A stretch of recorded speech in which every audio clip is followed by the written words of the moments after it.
Hello दोस्तों, आप सभी का स्वागत है विवेक मिश्रा ट्रेडिंग में। मैं आज आपको बताने वाला हूं कि जीडीपी जो डाउन हुई है उसका असर हमारे शेयर बाजार शेयर मार्केट पे क्या पड़ने वाला है, और उसको आज अच्छे से समझेंगे हम कि क्या जीडीपी का असर सच में शेयर मार्केट और स्टॉक मार्केट में पड़ने वाला है। तो आइए इस वीडियो को पूरा देखिएगा, तभी आपको अच्छे से समझ में आएगा। चलिए वीडियो शुरू करते हैं। तो दोस्तों, आप लोगों ने तो खबर सुनी होगी कि इंडिया का जीडीपी डाटा जो है वो क्वार्टर 1 का वो -23.9% हो गया है, जो कि सबसे वॉरेस्ट रिकॉर्ड है अपने इंडिया का जीडीपी को लेके फर्स्ट क्वार्टर का। फर्स्ट टाइम ऐसा हुआ होगा कि हमारी जीडीपी जो है वो इतना ज़्यादा डाउन हुई है, और ऐसा इसलिए है, आपको पता है कोरोना की वजह से पूरी वर्ल्ड की इकोनॉमिक डाउन डाउन हुई है, बट इंडिया की सबसे ज़्यादा इकोनॉमिक डाउन हुई है, जो कि हम लोगों ने सोचा नहीं था कि इतना भी ज़्यादा डाउन होगी इकोनॉमिक। बट अब ये हो चुकी है, तो अब जानेंगे कि इसका शेयर स्टॉक मार्केट पे क्या असर पड़ने वाला है।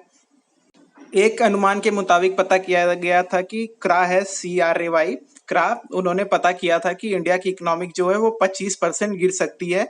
तो उसके मुकाबले 23.9% गिरी है, जो कि वो भी वॉरेस्ट ही है, क्योंकि इतनी ज़्यादा इकोनॉमिक डाउन कभी नहीं देखने को मिला है। और मेरे ख्याल से आने वाले फ्यूचर में भगवान ना करे कि ऐसा इकोनॉमिक वापस डाउन हो, कोरोना के चलते या कोई और महामारी के चलते।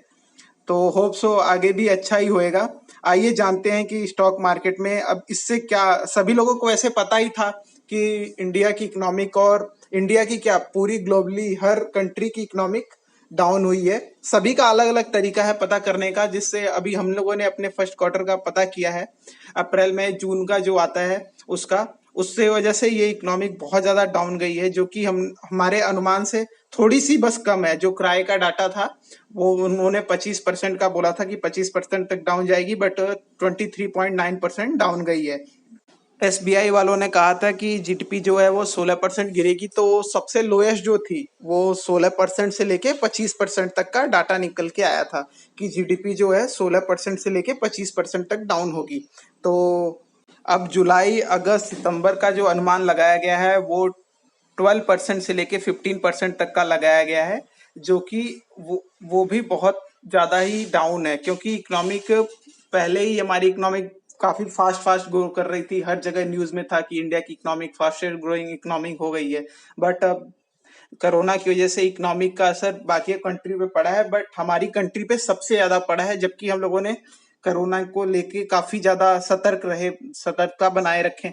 बट उसके चलते, और बाकी क्योंकि कंजप्शन होता है, जो शेयर और बाइक मतलब चीजों का लेन देन खरीद करना, वो सब बंद था लॉकडाउन की वजह से। उसकी वजह से इकोनॉमिक डाउन का असर बहुत ज्यादा इंडिया पे देखने को मिला है।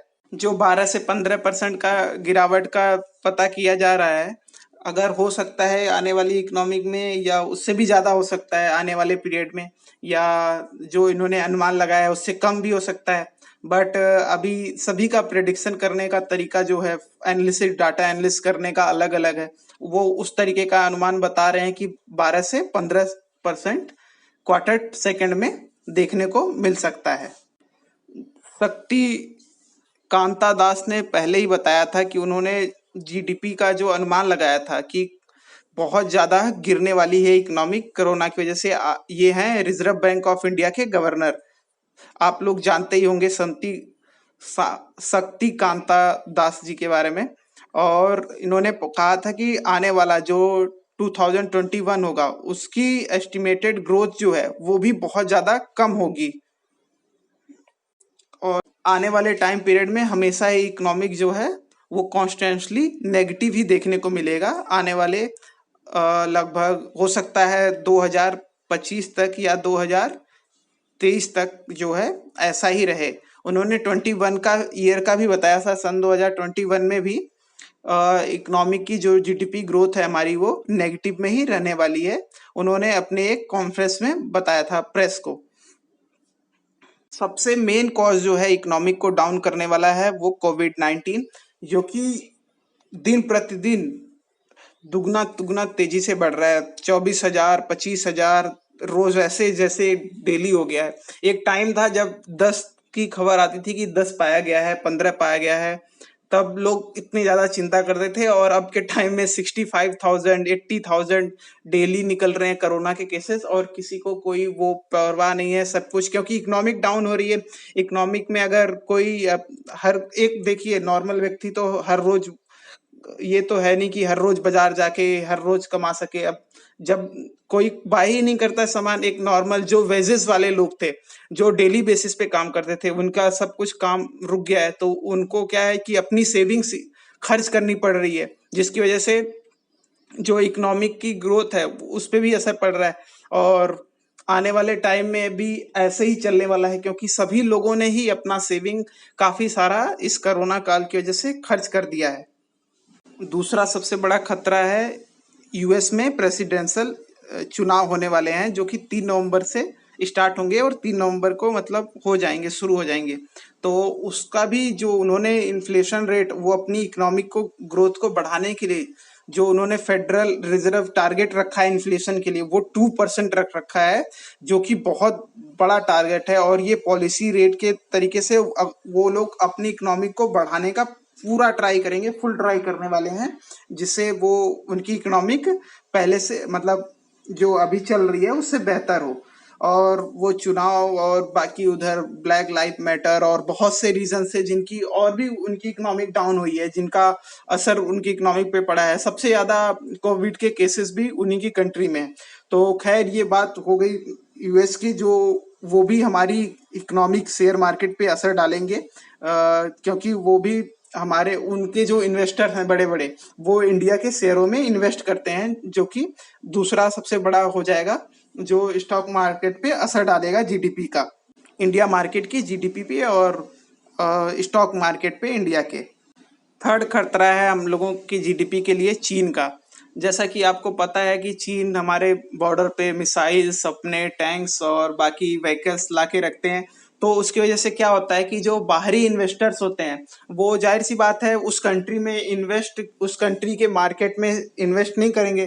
तो इंडिया की मार्केट में दूसरे कंट्री के जो हैं वो लोग प्रॉफिट बुक करके निकल जा रहे हैं, इन्वेस्ट नहीं कर रहे हैं। उसकी वजह से हमारी जो जीडीपी पे है उसका भी बहुत ज्यादा असर पे पड़ रहा है। तो उनके फाइटर्स प्लेन और हमारे बॉर्डर पे मंडरा रहे हैं, तो उसकी वजह से क्या है, वॉर जोन का क्रिएट करते हैं, तो वो हमारी इकोनॉमिक को प्रेशराइज कर रहे हैं ताकि हमारी इकोनॉमिक आगे ना बढ़ पाए।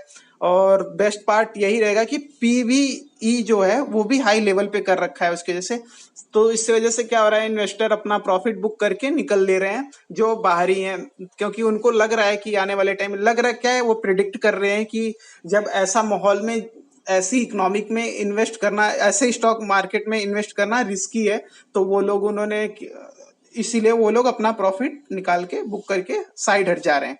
तो ये हो गया तीसरा सबसे बड़ा खतरा। तो ये यही था स्टॉक मार्केट में जो जीडीपी को लेके जो हमारे लिए मतलब मुश्किलें क्रिएट करेगा आने वाले टाइम पे, क्योंकि सभी लोग अगर प्रॉफिट बुक करके हट जाएंगे तो जाहिर सी बात है जो शेयर मार्केट और स्टॉक की वैल्यूज हैं शेयर की, वो कम होंगी। कम होगी तो आप अगर बाई कर रखे हैं एक सस्टेन वैल्यू पे, तो जाहिर सी बात है वो डाउन जाएगा आने वाले टाइम पे। तो क्या है कि ये खतरा है एक तरीके से, जीडीपी का नहीं, ये स्टॉक मार्केट पे अल्टीमेटली खतरा मंडरा रहा है।